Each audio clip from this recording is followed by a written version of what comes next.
தற்போது பல ஆண்கள் விரைப்புத்தன்மை பிரச்சனை, சிறிய ஆணுறுப்பு இருப்பதால் உடலுறவை ரசிக்காமல் விரக்தி அடைந்துள்ளனர்.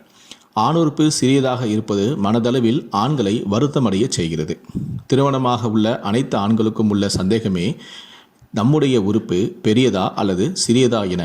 பல்வேறு மருந்துகளை பயன்படுத்தி பக்க விளைவுகளையும் தேடிக்கொள்கிறார்கள். இதனை பற்றி பாலியல் மருத்துவர்களை கேட்டால் அளவு பெரிய விஷயமே அல்ல, செயல்திறனே முக்கியம் என கூறுகிறார்கள். சரி, திருமணமான ஆண்களை பார்த்தால் அவர்களுக்கு பிரச்சனை இல்லை. திருமணம் செய்து கொண்ட பெண்கள்தான் தன்னுடைய கணவனுக்கு பெரிதாக இல்லையே என புலம்புகிறார்கள். அளவு முக்கியமில்லை என்றாலும் அதனை இயற்கையான முறையில் பெரிதாக மாற்றவும் இயலும். அதே சமயம் விந்து சக்தியையும் அதிகப்படுத்தவும் இயலும். இதற்கு நான் சொல்லக்கூடிய வழிகளை நீங்கள் பின்பற்றினாலே போதும்.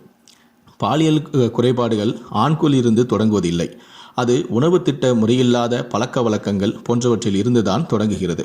முறையான உணவு திட்டங்கள், இரத்தம் எந்த அளவிற்கு ஆண்குறியில் பாய்கிறதோ அந்த அளவிற்கு ஆண்குறியில் விரைப்புத்தன்மை இருக்கும்.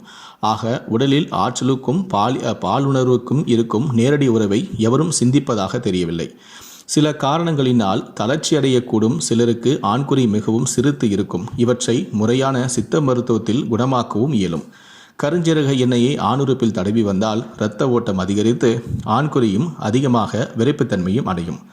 முதலில் தினமும் உடல் பயிற்சி செய்யுங்கள். அவ்வாறு செய்யும் பொழுது உடலில் வியர்க்கும். வியர்வையின் மூலமாக உடலுக்கு தேவையற்ற கொழுப்புகள் அனைத்துமே வியர்வையின் மூலம் வெளியேறிவிடும். உடலும் புத்துணர்ச்சி அடைந்துவிடும். அவ்வாறு உடற்பயிற்சி செய்வதில் விருப்பம் இல்லை என்றால் தினமும் காலை தியானம் செய்யுங்கள். அது உங்கள் உடலினை சுத்தமாக்கிவிடும். தொடர்ந்து 41 நாட்கள் செவ்வாழை பழத்தினை தினமும் தேனில் கலந்து இரவு சாப்பிடும் பொழுது ஆணுறுப்பு பலம்படும். விந்துவிற்கும் தேவையான தாது உற்பத்தியும் அதிகரிக்கும். அதேபோல தினமும் இரவு பேரிச்சம்பழத்தை நன்றாக மென்று உண்ண வேண்டும். அவசரமாக மென்று முழுங்கக்கூடாது. அவ்வாறு நன்றாக மென்று உண்ணும் பொழுது அதிலிருந்து வரும் சாறு தாது உற்பத்தியை அதிகரிக்கும். உடலுறவின் பொழுது நீண்ட நேரம் நீங்கள் விளையாடலாம். விந்து வெளியேறாது.